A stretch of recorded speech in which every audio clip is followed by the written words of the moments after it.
नमस्कार दोस्तों, आज के इस सेशन में हम चर्चा करेंगे क्वांटम सिद्धांत को लेकर। जो प्रकाश विद्युत प्रभाव है वो प्रकाश की कणीय प्रकृति या क्वांटम सिद्धांत पर आधारित है, या कणीय प्रकृति के आधार पर ही प्रकाश विद्युत प्रभाव को समझा जाता है। तो हम चर्चा करेंगे क्वांटम सिद्धांत को लेकर।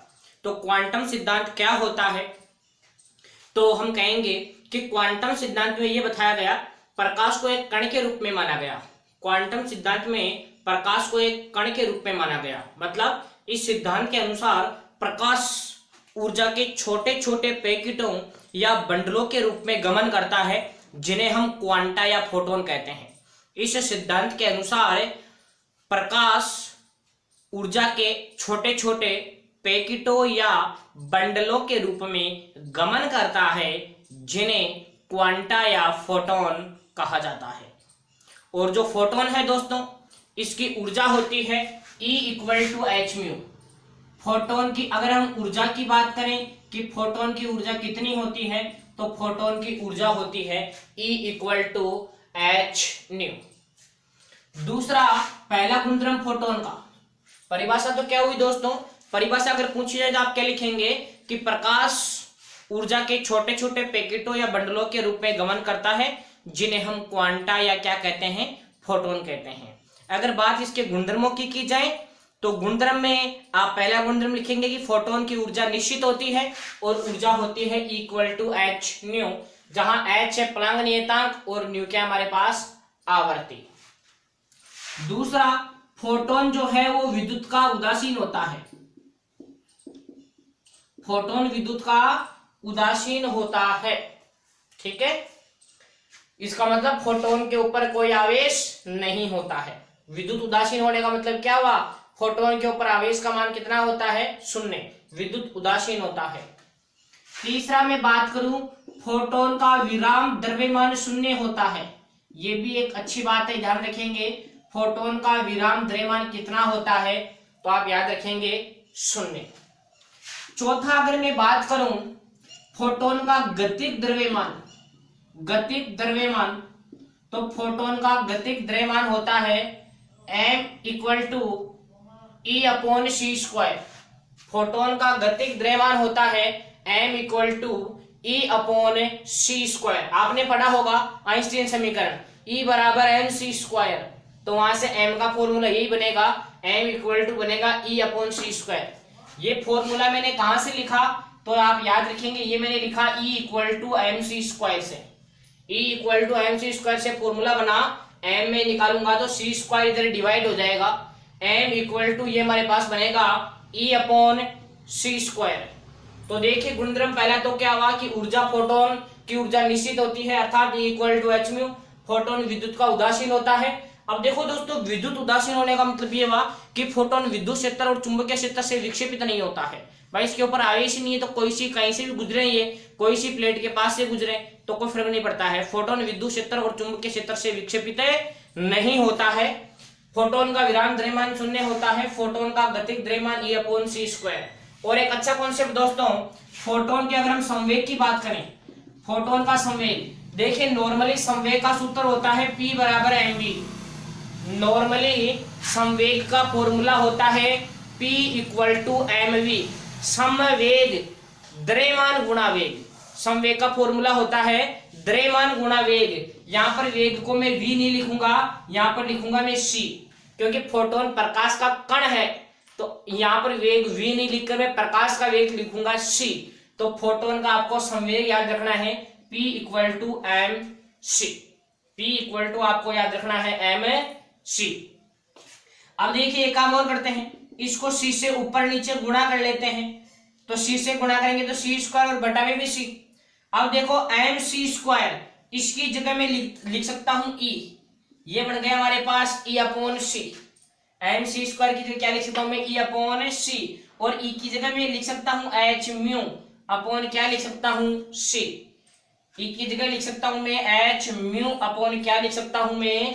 c, क्योंकि आपने पढ़ा है फोटोन की ऊर्जा = h म्यू, यहां से हम लिख सकते हैं। अब देखो म्यू में और लेमडा में एक संबंध होता है, म्यू = होता है c/λ।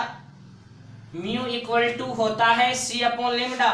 तो यहाँ म्यू की जगह मैं लिखता हूँ सी अपॉन लेमडा।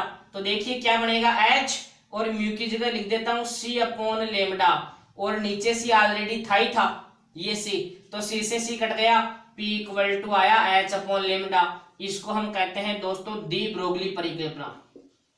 इसको हम कहते हैं डी ब्रोगली परिकल्पना, ये भी याद रखेंगे। P equal to H upon lambda, जहां लेमडा है दोस्तों तरंग धैर्य, ये अलग का नहीं है, फॉर्मूला याद रखें।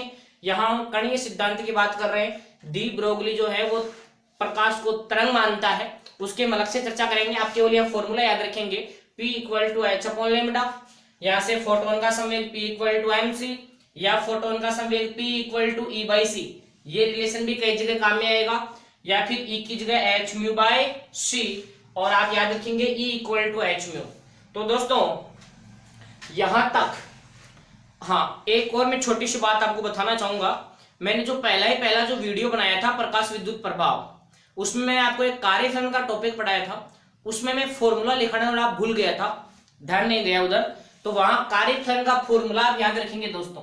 कार्यफलन का मैंने आपको फॉर्मूला नहीं लिखाया था, तो कार्यफलन का फॉर्मूला होता है phi equal to H mu not.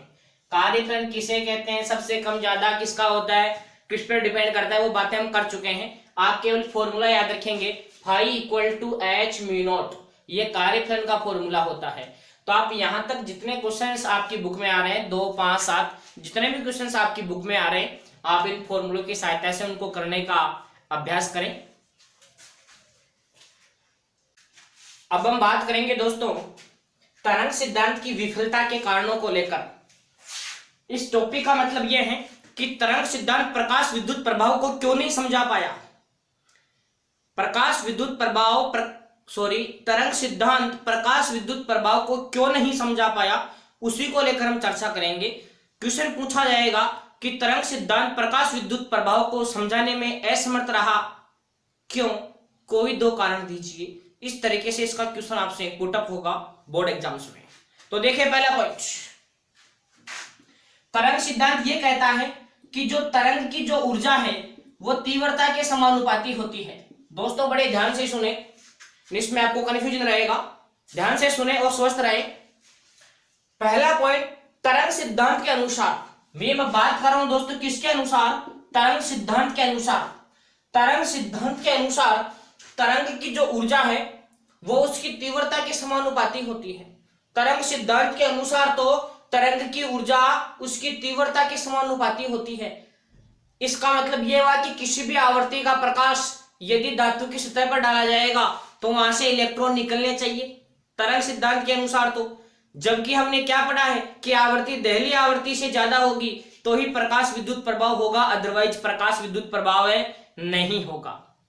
तो पहला पॉइंट आपको क्या लिखना है दोस्तों कि तरंग सिद्धांत के अनुसार तो तरंग की ऊर्जा उसकी तीव्रता के समानुपाती होती है, अर्थात ऊर्जा तीव्रता पर निर्भर करती है, ऊर्जा आवर्ती पर निर्भर नहीं करती है। तरंग सिद्धांत के अनुसार, तरंग सिद्धांत के अनुसार कि तरंग की ऊर्जा उसकी तीव्रता पर निर्भर करती है, तरंग की ऊर्जा उसकी तीव्रता पर निर्भर करती है।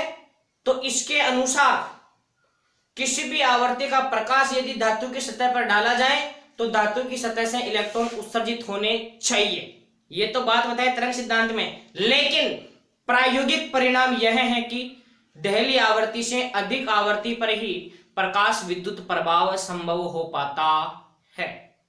तो पहला पॉइंट तो आपको ये लिखना है, क्लियर, कि तरंग सिद्धांत विफल क्यों हुआ। ठीक है, बता देंगे आप। एक बार वापस फिर से रिपीट कर रहा हूं कि तरंग सिद्धांत के अनुसार तो तरंग की ऊर्जा उसकी तीव्रता के समानुपाती होती है, अर्थात ऊर्जा आवर्ती पर निर्भर ना करके तीव्रता पर निर्भर करती है। तो इस प्रकार तरंग सिद्धांत के अनुसार तो किसी भी आवर्ती का प्रकाश यदि धातु की सतह पर आपतित किया जाए तो वहां से इलेक्ट्रॉन उत्सर्जित होने चाहिए, लेकिन प्रायोगिक परिणाम यह है कि आपतित फोटोन की आवर्ती दहली आवर्ती से ज्यादा होगी तो ही प्रकाश विद्युत प्रभाव संभव है। पहली बात। दूसरी बात, तरंग सिद्धांत यह कहता है कि तरंग सिद्धांत के अनुसार जब प्रकाश किसी धातु की सतह पर गिरेगा तो इलेक्ट्रॉन को प्रकाश को अवशोषित करके धातु की सतह से उत्सर्जित होने में कुछ समय लगना चाहिए, मतलब समय देरी होनी चाहिए। किसके अनुसार? तरंग सिद्धांत के अनुसार। लेकिन प्रायोगिक परिणाम क्या कहता है कि फोटोनों के आपतित होने और धातु की सतह से इलेक्ट्रॉनों के निकलने में कोई समय पश्चाता नहीं होती है। तो आपको क्या लिखना है? विफलता का दूसरा कारण आपको क्या लिखना है कि तरंग सिद्धांत के अनुसार तरंग की ऊर्जा धातु की सतह पर एक समान रूप से वितरित होती है, अतः इलेक्ट्रॉनों को धातु की सतह से उत्सर्जित होने में कुछ समय लगना चाहिए। लेकिन प्रायोगिक परिणाम यह है कि फोटोनों के आपतित होने और धातु की सतह से इलेक्ट्रॉनों के उत्सर्जित होने में कोई समय पश्चाता नहीं होती है। तीसरा कारण क्या है? तीसरा विफलता का कारण है कि तरंग की तीव्रता बढ़ाने पर उत्सर्जित इलेक्ट्रॉन की गतिज ऊर्जा बढ़नी चाहिए। भाई ऊर्जा तीव्रता पर डिपेंड कर रही है।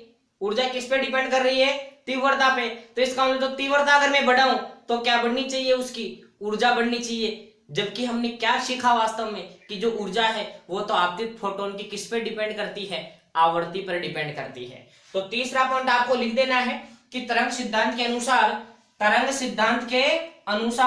तीव्रता बढ़ाने से इलेक्ट्रॉन की गतिज ऊर्जा बढ़ती है, लेकिन प्रायोगिक परिणाम यह है कि उत्सर्जित इलेक्ट्रॉन की गतिज ऊर्जा तो आपतित फोटोन की आवर्ती पर निर्भर करती है। तो दोस्तों ये डिटेल से आपको तीनों पॉइंट लिखने हैं। तरंग सिद्धांत की विफलता के अगर कारण पूछा जाए आपको तो इसमें आपको तीनों पॉइंट लिखने हैं। तो आज का सेशन हम यहीं तक रखते हैं। आई होप कि आपको ये अच्छे से क्लियर हुआ होगा। आप वीडियो को ज्यादा से ज्यादा शेयर कीजिए और चैनल को सब्सक्राइब कीजिए। Thank you. जय हिंद।